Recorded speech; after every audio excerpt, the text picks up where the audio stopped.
جاتا ہے. اور حضرت اویس قرنی رضی اللہ تعالی عنہ حضور صلی اللہ تعالی علیہ وسلم سے اتنا پیار کرتے تھے، لیکن حضور صلی اللہ علیہ وسلم کا بھی یہی حکم تھا اپنی والدہ کی تابع فرمانی کرو.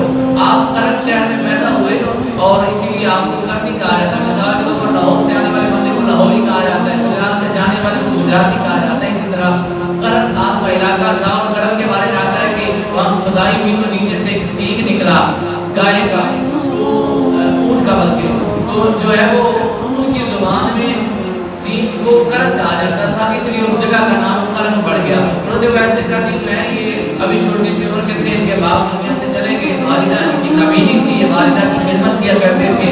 چلتے چلتے کسی نے پیغام بتا دیا کہ مکہ شریف میں ایک بندے نے نبوت کا اعلان کیا ہے، اور پوچھا اس کا نام کیا ہے. لوگوں نے کہا ان کا نام محمد صلی اللہ علیہ وسلم ہے. کرتے ویسے کرتے یہ نہیں کہتے میں جا کر ان سے معجزہ پوچھتا ہوں، یہ نہیں کہتے مجھے کوئی دلیل دو تو اسلام قبول کرتا ہوں، بلکہ کہتے ہیں جن کا نام اتنا سچا اور پیارا ہے، جن کا نام اتنا میٹھا ہے، یہ اپنی ذات کا عالم کیا ہوگا.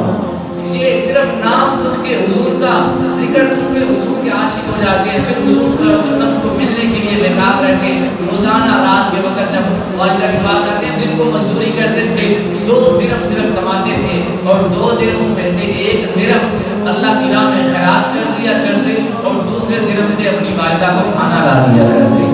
آپ سنتے ہوں گے کہ وہ خود کیا کھاتے تھے، خود یہ کھاتے تھے جب گلیوں میں پھرتے تو جو کھجور اور چھوارا ہوتا ہے، اس کی جو گٹھلی ہوتی ہے پنجابی میں جب گٹک کہتے ہیں، اس کو اٹھاتے، اس کو چوس کے گزارا کرتے. ایک دفعہ روایت میں آتا ہے کہ آپ جا رہے تھے نا، تو روڑی تھی، روڑی کے پاس آپ نے گٹھلیاں جو ہیں ان کو اٹھایا، تو قریب ایک کتا تھا، وہ بھی اپنا رزق تلاش کر رہا تھا. کتے جو ہیں یہ شروع سے فقیروں پہ بھونکتے ہیں. آج بھی کچھ کتے ایسے ہیں جو انسانی شکل کے ہیں، لیکن وہ اللہ کے ولیوں پہ بھونکتے ہیں، فقیروں پہ بھونکتے ہیں.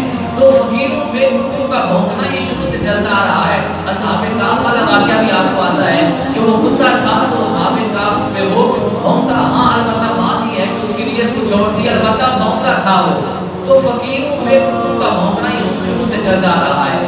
تو آپ نے جب دیکھا نا کہ کتا بھونک رہا ہے، تو آج کا اگر بندہ ہو نا آج کل کا، تو اس کی تو غرور کی بات ہی کیا ہے. لیکن آپ کے فقر کا عالم کیا تھا، آپ کی فقیری کا عالم کیا تھا.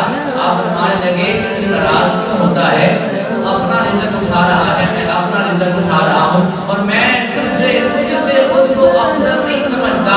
البتہ پل صراط کے وقت اگر میں پار کر گیا پھر تجھ سے افضل ہو جاؤں گا. اگر میں پل صراط کو پار نہ کر سکا پھر تجھ میں اور مجھ میں فرق تو نہ رہا. اتنی عاجزی تھی آپ کے اندر. آپ روزانہ آپ